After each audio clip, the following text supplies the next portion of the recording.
네, 오늘은 그리스도인이 세상을 주도하는 방법이라는 제목으로 하나님의 말씀을 함께 보도록 하겠습니다.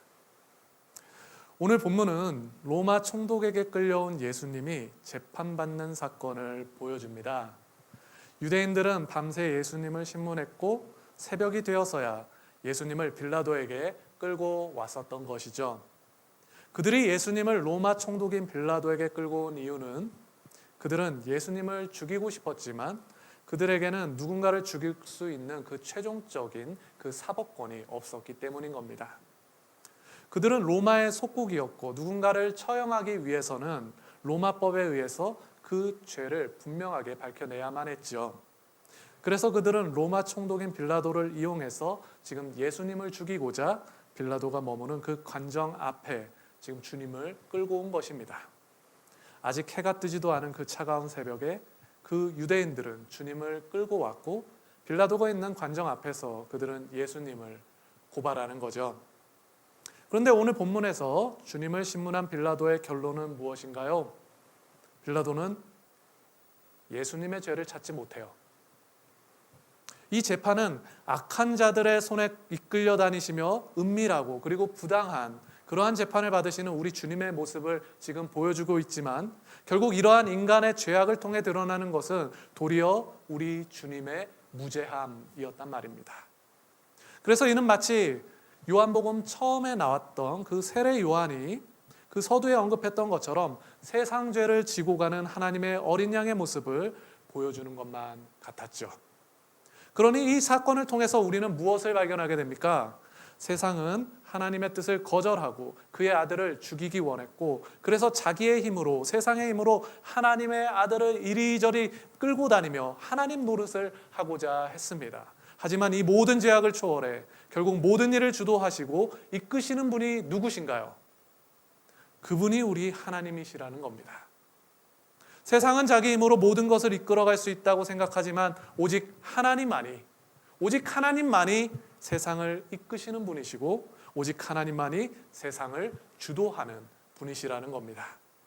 사랑하는 여러분, 우리 그리스도인들의 삶도 마찬가지입니다. 모든 주권을 가지신 하나님께서 우리를 이끌어 가실 때 우리 그리스도인들은 더 이상 이 세상의 힘에 끌려다니지 아니하고 오히려 세상을 주도하게 되는 거죠. 그렇다면 하나님께서는 어떻게 우리 그리스도인들을 이끄셔서 이 세상을 주도해 가게 하실까요? 그래서 오늘은 빌라도의 재판을 받으시는 이 예수님의 주도하심을 통하여서 우리 그리스도인들이 어떻게 세상을 주도할 수 있는지 함께 묵상해 보고자 하는데요. 오늘 우리에게 주시는 이 하나님의 말씀을 우리가 함께 볼 때 성령의 조명하심을 통해 우리를 이끄시고 세상을 주도하시는 우리 하나님의 크신 능력을 경험하시는 그런 귀한 시간 되시길 소망합니다. 그렇다면 하나님께서는 어떻게 우리 그리스도인들이 세상을 주도하게 하실까요? 첫 번째는 세상에 속하지 않는 것으로 세상을 주도하게 하십니다. 그렇습니다. 하나님께서는 우리 그리스도인들이 세상에 속하지 않게 하심으로 세상을 주도해 가게 하시죠. 하나님께서는 세상을 살아가는 자기 백성들로 하여금 세상을 주도해 가게 하십니다. 하지만 하나님께서는 세상을 주도해 가기 위해서 세상의 힘과 세상의 방법을 통해 주도해 가지 않으시고 혹은 세속적인 그 결과들을 통해서도 당신이 세상을 주도하고 계심을 확인하지 않으시죠. 오늘 우리가 함께 읽은 본문을 보면 예수님께서는 빌라도의 관정에서 재판을 받게 되시죠. 그리고 이 재판 이후에 예수님께서는 십자가를 지게 되십니다. 하지만 앞서 말씀드린 것처럼 오늘 본문에서 이 재판을 통해 공인되는 것은 오히려 예수님께서 죄가 없으시다는 겁니다. 게다가 성경은 단순히 결론만 예수님의 죄가 없음을 보여주는 것이 아니라 재판의 모든 과정 가운데서 이 재판을 주도하는 사람은 그 로마의 총독인 빌라도가 아니라 우리 예수님이신 것을 보여준단 말이죠. 그럼 오늘 본문으로 우리가 들어가서요. 오늘 본문 가운데 빌라도는 예수님을 신문하고 있죠. 그런데 이 장면을 우리가 성경의 그 원문으로 보면 빌라도가 예수님을 그냥 신문하는 것이 아니라 굉장히 경멸하는 말투로 신문하고 있음을 확인할 수 있는데요. 그렇게 그의 질문은 그의 어떤 경멸과 멸시하는 어조를 담아서 내가 유대인의 왕이라며? 라고 이렇게 주님께 질문했던 것입니다. 그래서 빌라도의 이러한 경멸하는 질문 뒤에 깔려있는 배경을 우리가 이해하는 것이 중요한데요. 그 배경이 무엇이냐면 빌라도와 그 유대인의 관계는 식민살이를 하고 있는 그 백성과 식민지를 다스리고 있는 그 총독과의 관계였다는 겁니다. 로마가 아무리 포용 정책을 폈다 하더라도 이들의 관계성 아래에 지금 깔려있는 것이 무엇이냐면 침략자는 자신의 식민지 사람들을 멸시할 수밖에 없다는 거죠. 그렇게 빌라도의 입장에서 유대인이란 자신보다 열등한 그러한 민족이고 그래서 멸시와 경멸의 대상으로 삼기 쉬운 그러한 족속인 거죠. 하지만 반면에 지금처럼 모든 유대인들이 성전으로 모이는 이러한 유월절이 다가오면 이들이 담합하여서 어떠한 폭동을 일으킬지 모르기 때문에 빌라도에게는 유대인들은 때론 정말 위험한 대상이 되기도 했을 겁니다. 그래서 일단 빌라도는 군대를 보내서 예수님을 체포하는데 협조했었던 것이죠. 이러한 배경 가운데 지금 빌라도는 예수님을 신문하고 있는 것입니다. 내가 유대인의 왕이라며? 라고 예수님을 멸시하며 신문했던 거죠. 그런데 이러한 질문을 받는 주님께서는 그에게 전곡을 찌르는 질문을 던지며 반문하시는 거죠. 본문 34절입니다. 본문 34절 함께 읽어볼까요? 예수께서 대답하시되 이는 내가 스스로 하는 말이냐 다른 사람들이 나에 대하여 내게 한 말이냐. 이것이 왜 전곡을 찌르는 그러한 질문일까요?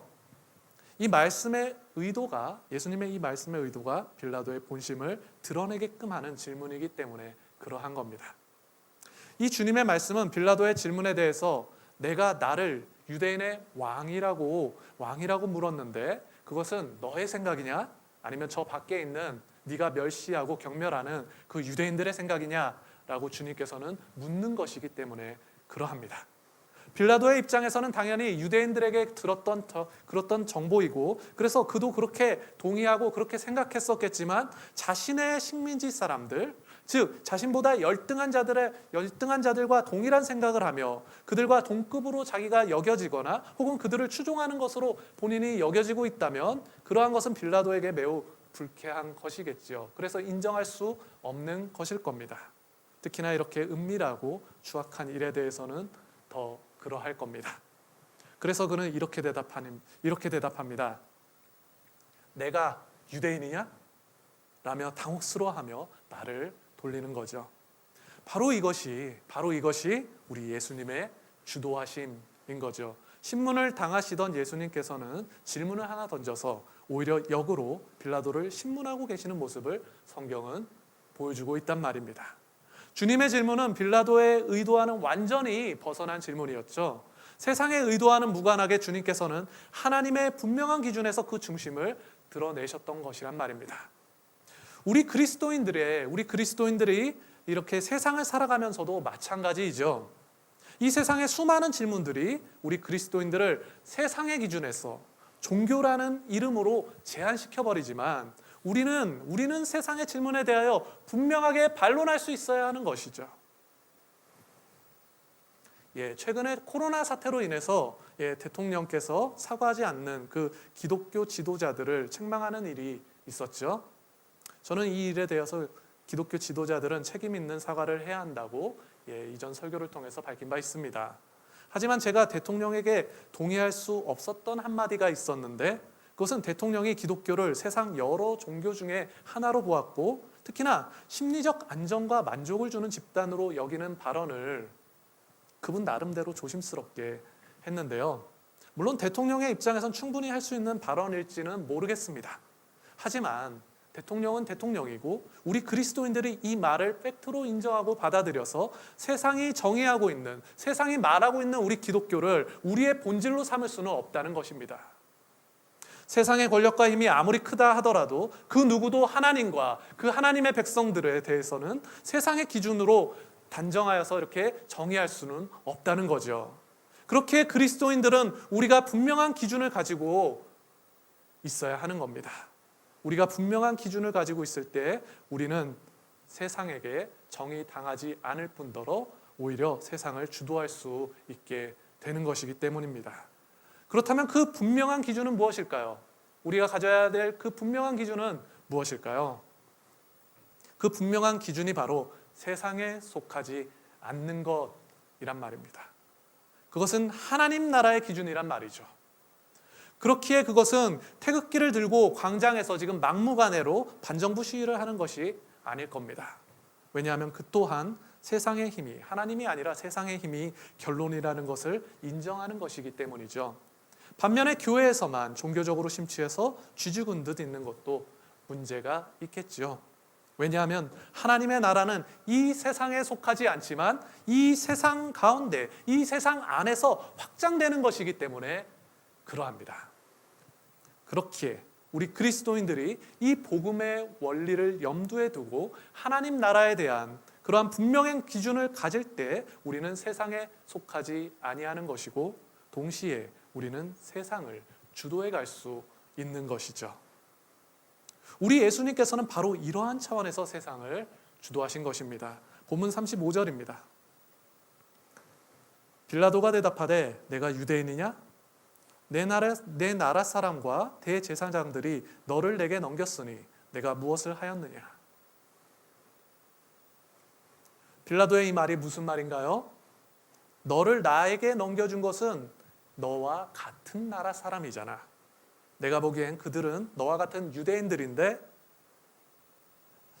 너는 도대체 어떤 잘못을 저질렀기에 그들이 너를 나에게 지금 넘겨준 것이냐?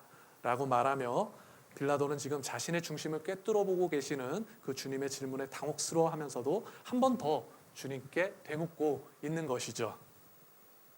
그러자 주님께서는 빌라도에게 이렇게 대답하십니다. 본문 36절입니다. 함께 읽어볼까요? 시작. 예수께서 대답하시되 내 나라는 이 세상에 속한 것이 아니니라. 만일 내 나라가 이 세상에 속한 것이었더라면 내 종들이 싸워 나로 유대인들에게 넘겨지지 않게 하였으리라. 이제 내 나라는 여기에 속한 것이 아니니라. 아멘. 주님께서는 말씀하셨습니다. 내 나라는 이 세상에 속한 것이 아니라고 말씀하셨죠. 우리는 이 주님의 말씀을 들으면 그분의 나라가 어디에 있는지 우리는 잘 알고 있기 때문에 세상과 그 하나님의 나라를 대조하여 이렇게 생각하게 되지만 빌라도의 입장에서는 그럴 수는 없었겠죠. 빌라도에게 지금 중요한 것은 유대인들이 예수님을 지금 고소했던 것처럼 예수님이 유대인의 왕인지 아닌지가 그에겐 중요했고 혹은 유월절 명절을 앞두고 예수님께서 로마 군대가 지금 투입될 만한 어떤 폭동의 주모자가 될 만한 사람인지 아닌지를 알아내는 게 빌라도에게는 중요했죠. 그런데 이러한 빌라도의 관심에 대해서 사실상 예수님께서는 그의 의심과는 지금 무관한 사람임을 스스로 다 증명해 주셨다는 겁니다. 먼저 주님께서 하신 말씀이 무엇인가요? 빌라도는 세상을 지금 대표하는 자라고 할 수 있죠. 그런데 그 빌라도를 향해서 주님께서는 이렇게 말씀하신 것이죠. 그 세상의 대표 앞에서 주님께서는 나의 나라는 이 세상에 속하지 않았다고 먼저 말씀하시는 겁니다. 이것은 누가 보더라도 주님께서 빌라도의 적이 아님을 분명히 밝히시는 것입니다. 그리고 이어서 하시는 말씀이 무엇이냐면 만약 주님의 나라가 세상에 속했다면 주님의 종들이 유대인들과 싸웠을 거라고 말씀하시는 거죠. 이것은 유대인들의 고발과는 다르게 주님께서는 유대인과 대항할 생각도 없으시고 그들의 왕도 아니라는 거죠. 결론적으로 주님은 빌라도가 의심하는 그 폭동의 주동자도 아니시고 유대인과 마찰을 일으킬 유대인의 왕도 아니라고 주님 스스로 말씀하신 것입니다. 사랑하는 여러분, 이렇듯 주님께서는 세상의 어느 쪽에도 속하지 않으셨고 그래서 세상 누구와도 사실상 마찰이 있을 필요가 없었습니다. 그런데 그럼에도 유대인들은 예수님을 미워했고 반드시 제거하고자 했으며 결국 빌라도는 이 유대인들의 생각에 동조했죠. 예수님께서는 아무런 죄도 아무런 혐의도 없으셨지만 주님은 십자가로 나가셔야만 했던 겁니다. 그렇다면 주님은 분명히 이 모든 것을 주도하고 계신데 왜 십자가라는 결론을 향해서 나가시는 것일까요? 이것이 중요한데요. 그것은 그분의 나라가, 주님의 나라가 정말로 이 세상에는 속하지 않았기 때문입니다. 사랑하는 여러분, 주님께서 당신의 나라가 이 세상에 속하지 않았다라고 말씀하시는 것의 참된 의미를 이 시간 발견하시길 바랍니다. 주님께서는 말씀하셨습니다. 이제 내 나라는 여기에 속한 것이 아니니라. 우리 주님의 이 말씀이 무슨 말씀인가요? 이것은 주님의 나라가 세상에 속하지 않았기 때문에 실존하지 않는 나라인 것을 말씀하시는 것인가요? 그렇지 않지요. 그런 것이 아니라 이 말씀은 오히려 그분의 나라가 실제한다는 것이고 그분의 왕권이 도래했다는 것이며 그분의 주권이 우리가 살아가는 모든 세상 가운데 이렇게 영향을 주고 있다는 것입니다. 하지만 반면에 그분의 나라는 그 빌라도처럼 세상의 기준에서 살아가는 사람들과는 상관이 없다는 것이죠. 사랑하는 여러분, 그리스도인들이 세상을 살아갈 때 우리가 세상을 주도하는 방법은 바로 이 믿음 안에서 하나님의 나라와 그분의 보좌를 바라보며 그분의 주권이 우리의 모든 삶에 영향력을 나타내는 것입니다. 그 절대적인 하나님의 주권이 우리의 삶에 영향력을 나타내는 것이 하나님께서 우리를 이끄시는 것이며 그것이 세상에 속하지 않는 것이고 바로 그러할 때 우리 성도들은 세상을 주도할 수 있게 되는 것이죠. 우리 성도님들은 예수님처럼 세상에 속하지 않는 방법으로 세상을 살아가시며 세상을 주도해 가시길 축원합니다. 또한 하나님께서는 어떻게 우리 그리스도인들이 세상을 주도하게 하실까요? 두 번째는 진리를 아는 것으로 세상을 주도하게 하십니다. 이어지는 빌라도의 질문은 예수님에 대한 그의 생각이 바뀌었음을 보여줍니다. 그는 예수님에게 먼저는 유대인의 왕이냐고 물었었는데 이제 그의 질문은 이렇게 바뀌었죠. 그의 질문이 어떻게 바뀌었나요? 그러면 내가 왕이 아니냐? 라고 그는 묻고 있는 거죠. 그가 예수님에게 처음에는 유대인의 왕이라고 물었었지만 이제 그는 그냥 왕이라고만 묻고 있다라는 겁니다. 그가 예수님께 가졌던 생각이 바뀌었다는 것이죠. 그것은 곧 빌라도가 유대인들의 그 고발과는 다른 입장에서 예수님을 지금 바라보게 되었다는 것을 보여주는 것이죠. 그래서 그는 예수님께 이러한 질문을 하는 것입니다. 그러면 내가 왕이 아니냐?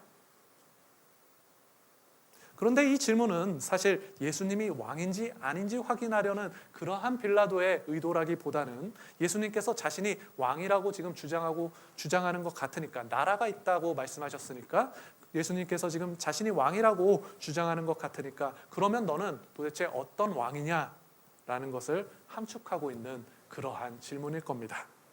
그래서 주님께서도 이렇게 말씀하시죠. 내 말과 같이 내가 왕이니라.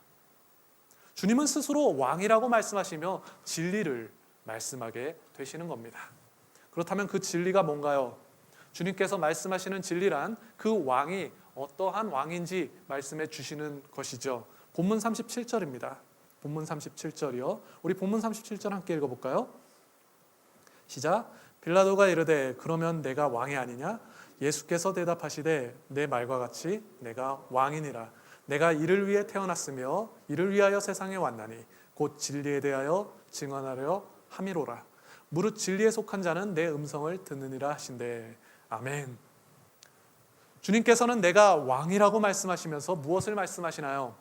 내가 이를 위해 태어났고 이를 위하여 세상에 오셨다고 주님께서는 말씀하십니다. 이것은 예수님이 태어나신 것과 세상에 오신 것에 목적이 있으심을 분명하게 말씀하시는 거죠. 그 목적이 뭐냐? 그 목적이 뭐냐면 그것은 바로 예수님이 왕으로서 그 소임을 이 땅 가운데서 온전히 감당하시는 것이었죠. 주님께서 말씀하시는 그래서 진리란 바로 이것을 가리키는 것이고 그분의 왕되심을 증언할 때 그 진리에 속한 자들은 주님의 음성을 듣게 된다는 것입니다. 그 진리에 속한 하나님의 백성들은 그분의 음성, 그 목자의 음성을 듣게 된다는 것이죠. 그러니 여기서 주님의 음성을 듣는다는 것은 단순히 어떠한 그 환청처럼 어떤 하나님의 음성을 듣는 법을 가리키는 것이 아니고요. 요한복음에서 일관되고 지속적으로 말씀하고 있는 것처럼 주님께서 나는 선한 목자라고 하시는 것을 나타내고 있는 것입니다. 그렇게 오늘 본문에서 주님께서는 진리에 속한 자는 내 음성을 듣는다고 말씀하시며 선한 목자와 양의 비유를 우리에게 이렇게 상기시켜 주고 계시는 거죠. 구약 성경에서 목자란 단순히 양치기를 가리키지 않고 왕과 같은 지도자를 가리키는 그러한 상징이었는데요. 구약의 역사는 하나님의 창조의 역사로 시작하지요. 하지만 인류의 실패로 끝나는 것이 구약의 역사이죠. 그렇게 인류의 계속되는 실패 가운데 하나님께서는 계속되는 소망과 회복의 그 약속을 주시는 것이 구약의 역사인 것입니다. 구약의 선지자인 이사야는 유다 왕국이 멸망하고 포로로 이렇게 싹 다 잡혀 있을 때 이러한 소망의 메시지를 약속해 주셨습니다. 이사야 40장 10절에서 11절입니다. 우리 함께 읽어볼까요? 보라, 주 여호와께서 장차 강한 자로 임하실 것이요 친히 그의 팔로 다스릴 것이라.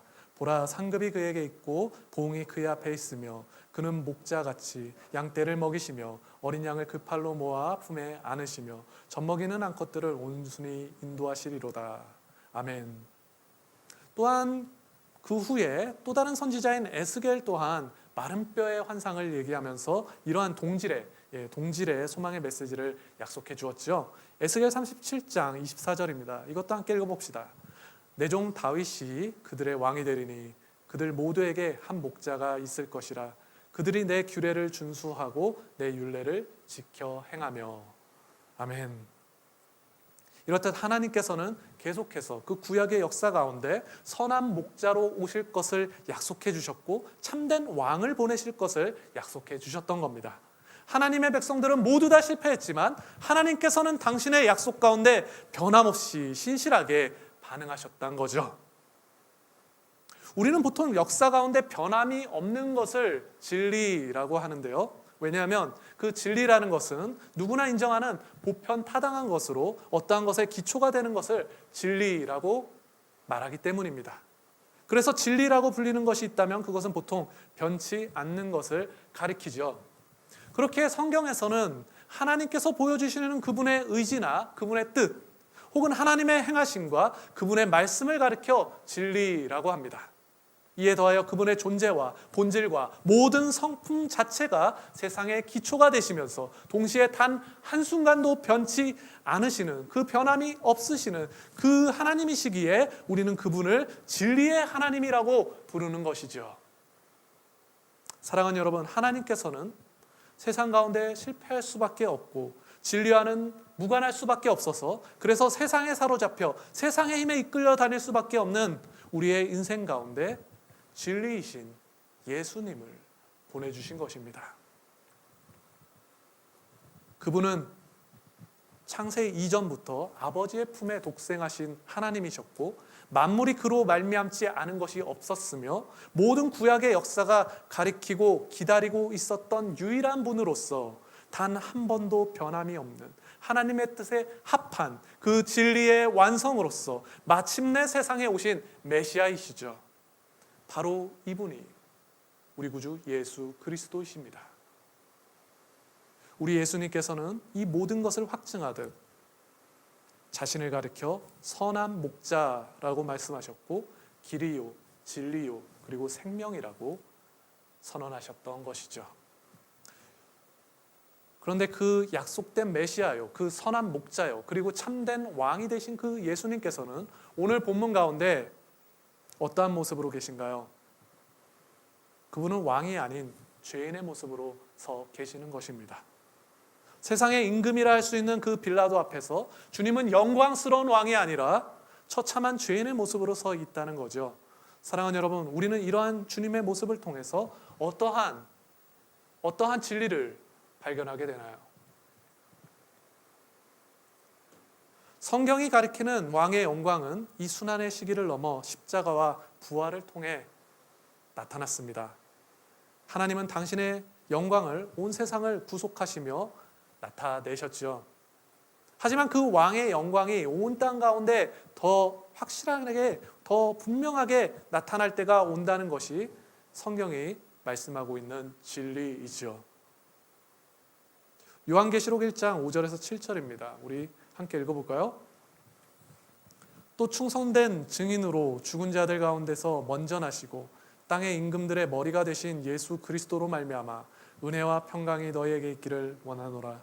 우리를 사랑하사 그의 피로 우리 죄에서 우리를 해방하시고 그의 아버지 하나님을 위하여 우리를 나라와 제사장으로 삼으신 그에게 영광과 능력이 세세토록 있기를 원하노라. 아멘. 볼지어다 그가 구름을 타고 오시리라. 각 사람의 눈이 그를 보겠고 그를 찌른 자들도 볼 것이며 땅에 있는 모든 족속이 그로 말미암아 애곡하리니 그러하리라. 아멘. 사랑하는 여러분, 성경은 진리를 우리에게 전해줍니다. 그리고 우리 그리스도인들이 이 진리에 대해서 바르게 알기 원하시는 것이 하나님의 뜻이죠. 그리스도인들이 세상을 주도하게 될 때에는 바로 이러한 진리에 대하여 눈뜰 때인 것입니다. 이 진리는 우리의 왕이 선한 목자로서 우리를 구원하시는 것뿐만 아니라 그와 동시에 우리 예수님께서 왕의 왕으로서 온 세상을 심판하실 영광의 주로서 반드시 다시 오실 것을 가르치고 있죠. 진리는 우리가 무엇을 소망해야 하는지 분명하게 가르치죠. 이미 임한 그 왕의 권세와 아직도 도래하지 않은 하나님의 나라의 완성 사이에서 우리 그리스도인들이 자기 십자가를 지고 예수님을 따라 살아야 함을 분명하게 말씀하고 있단 말입니다. 우리 성도님들은 세상이 주는 이 잠깐의 결핍이나 고통 혹은 그 만족에 이끌려 다니지 마시고 복음이 전해주는 이 영원한 진리에 사로잡히셔서 우리에게 부여된 왕의 권세로서, 그래서 왕 같은 제사장으로서 이 세상을 이끌어 가시고 주도해 가시길 축원합니다. 마지막으로 하나님께서는 어떻게 우리 그리스도인들이 세상을 주도하게 하실까요? 세 번째는 십자가로 나아가는 것을 통해서 세상을 주도하게 하십니다. 오늘 본문에 처음으로 우리가 돌아가 보면요, 유대인들은 예수님을 이끌고 지금 빌라도의 관정 앞에 왔지만 그들은 그 관정 안으로 들어가지 않습니다. 그래서 빌라도는 그들 앞에 나오죠. 그리고 그들에게 무엇을 고발하는지 물었고 그들의 고발을 일단은 받아들였죠. 그래서 이번에는 빌라도가 예수님을 이끌고 자신의 관정 안으로 들어갔고요, 그 관정 안에서 신문하기 시작했던 거죠.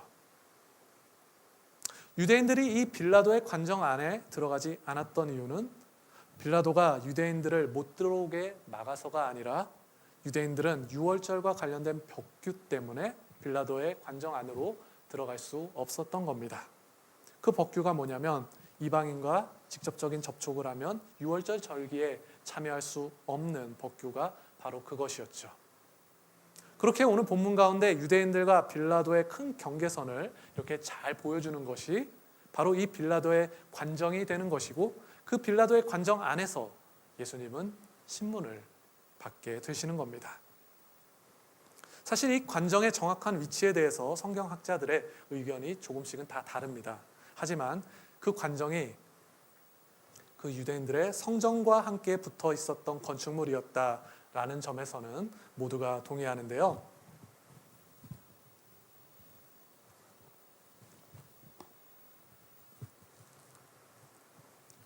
유월절이면 수백만의 사람들이 이렇게 예루살렘으로 모였고 식민살이를 하는 유대인들이 어떠한 폭동을 일으킬지 모르기 때문에 로마 군대 또한 성전 옆에 딱 배치되어 있어야만 했기 때문입니다.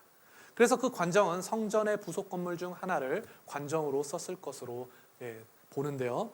그런데 문제는 이를 바라보는 성전의 그 부속 건물을 만약에 로마 군대가 이렇게 사용하고 있는 것을 바라보는 그 유대인들의 시선이 굉장히 불편했을 것이라는 거겠죠. 말씀드렸듯이 로마 군대는 그들에게 있어서 이방인일 뿐만 아니라 자신의 나라를 침략하여 식민지 삼은 침략자들입니다. 상황이 같을 수는 없겠지만 우리나라에서도 90년대까지만 하더라도 광화문 뒤편에는 조선 총독부 건물이 남아 있었습니다.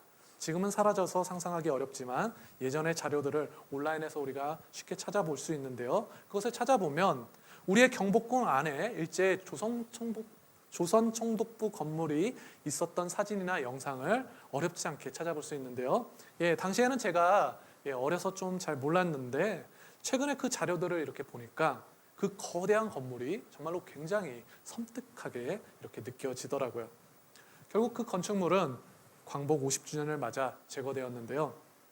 아마도 유대인들이 로마 군대에게 가지는 경멸감이 이러한 것이지 않았나 싶어요.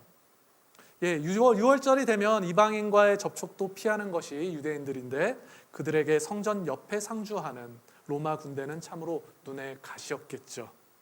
게다가 그 로마 군대들은 유대인들을 식민지의 그 열등한 민족으로 여겼었기 때문에 그들이 느낄 불쾌감은 참으로 컸을 것입니다.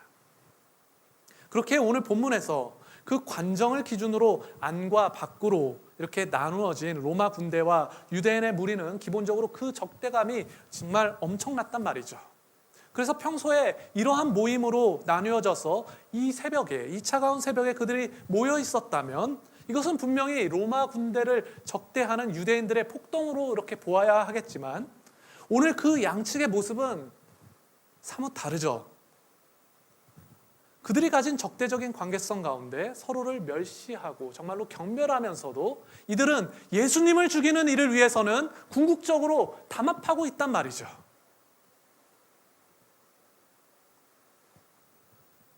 인간의 악함이 참으로 놀랍죠. 그런데 더 놀라운 것은 이러한 그들의 악함을 가리켜 성경은 지금 무엇을 말씀하냐면 그것이 예수님의 말씀을 응하게 하려는 것이라고 말씀하고 있단 말입니다. 본문 32절입니다.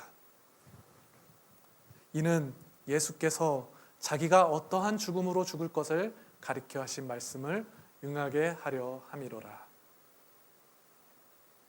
그렇습니다. 예수님은 당신이 어떠한 죽음으로 죽을 것인지 말씀하신 바 있죠.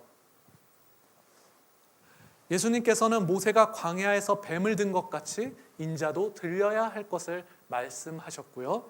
인자가 들린 후에야 사람들은 예수님을 알아볼 것이라고 말씀하기도 하셨습니다. 또 인자가 들리면 예수님께서는 모든 사람을 이끄실 것을 말씀하시기도 하셨고요. 그리고 배신자를 통해서도 인자가 들릴 것을 예수님은 이미 말씀하신 바 있었단 말이죠. 주님께서는 어떠한 죽음으로 죽을 것인지 이미 다 말씀하셨고 그것은 분명히 예수님께서 말씀하신 것처럼 들려서 죽는 죽음이었죠. 들려서 죽는 죽음을 주님께서는 말씀하셨단 말입니다. 우리가 아는 것처럼 그것은 십자가의 죽음을 의미하는 것입니다. 그런데 이 십자가에 들려 죽는 죽음은 예수님 당시에 무엇을 나타내냐면 그것은 유대 민족의 형벌을 받는 것이 아닌 이방 민족인 로마법에 의해 사용되는 것을 가리키는 것이었습니다. 들려 죽는 죽음이 로마법에 의해서 유대법이 아니라 로마법에 의해서 당시 사람들은 죽는 죽음이었다고 받아들이고 있었다라는 것이죠. 예수님을 고발하여 죽이고자 했던 유대인들은 이 사실을 분명하게 알고 있었단 말이죠. 그들은 주님이 이방 민족의 법에 의해 수치스럽게 죽기를 원했었고 이에 더해서 유대인들은 구약의 율법 중에 나무에 달린 자는 하나님께 저주받은 것에 대해서도 분명히 알고 있었을 테죠. 그렇게 그들은 예수님께서 죽되 돌에 맞아 죽지 않고 십자가형으로 죽기를 더 바랬을 겁니다. 왜냐하면 그들은 예수님을 제거하되 가장 더럽고 잔혹한 방법으로 불명예스럽게 제거하여서 다시는 사람들이 예수님을 찾지 않길 바랬을 것이기 때문입니다. 이토록 악하고 더러운 자들이 오늘 본문에서 나오는 유대인들의 본질이고 그래서 오늘 본문은 그들이 가진 아이러니를 보여주며 이렇게 시작하는 거죠.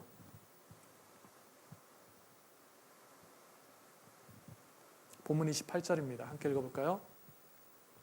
그들이 예수를 가야바에게서 관정으로 끌고 가니 새벽이라.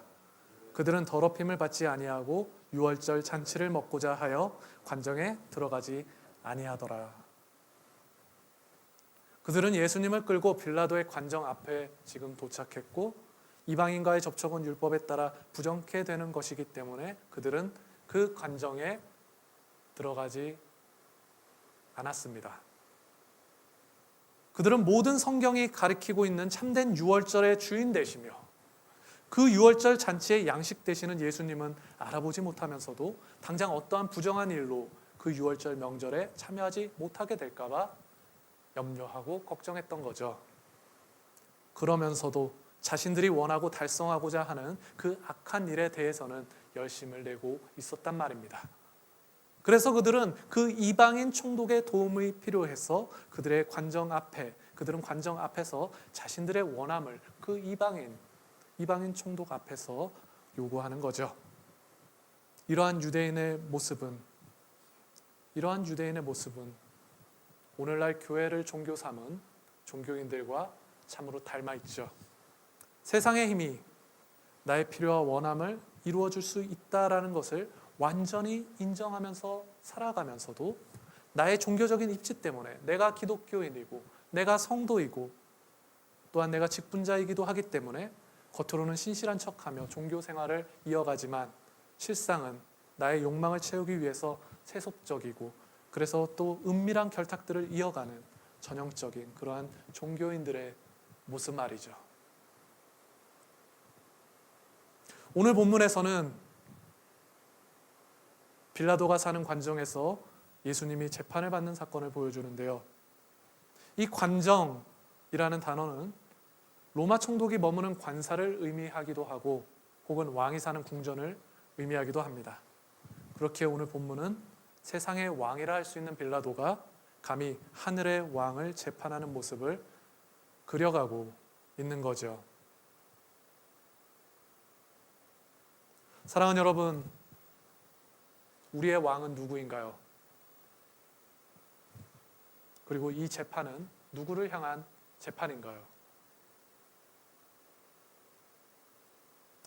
세상의 왕은 하늘의 왕으로부터 아무런 죄를 찾을 수 없었죠. 하지만 하늘의 왕은 계속해서 이 재판을 주도해 가시며 자신이 져야 할 십자가를 향해 나아가셨던 것입니다.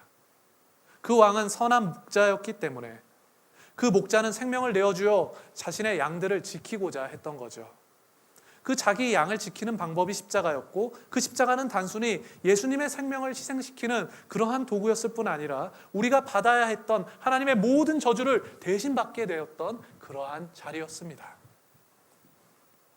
사랑하는 여러분, 예수님의 죽음은 어떠한 죽음이었습니까? 그분의 십자가는 어떠한 저주가 되었습니까? 예수님께서 세상을 주도하는 방법은 세상의 왕, 세상의 힘을 의존하는 방식이 아니었습니다. 나의 은밀한 만족을 채우기 위한 것도 아니었고 악한 자들과 결탁하는 것은 더욱더 아니었죠. 그분이 세상을 주도하는 단 하나의 방법은 자기 백성들을 사랑하는 것이었고 그래서 그 십자가를 지신 것이었습니다. 사랑하는 여러분, 그렇다면 이 재판은 누구에 대한 재판입니까?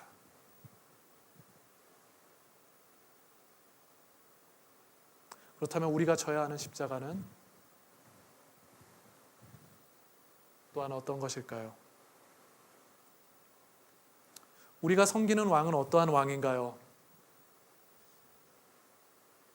요한계시록에서 나타나는 그러한 묵시는 우리 성도들이 미래에 대한 그 소망을 바라보게 하면서 동시에 이 땅의 본질이 무엇인지 깨닫게 해주는데요.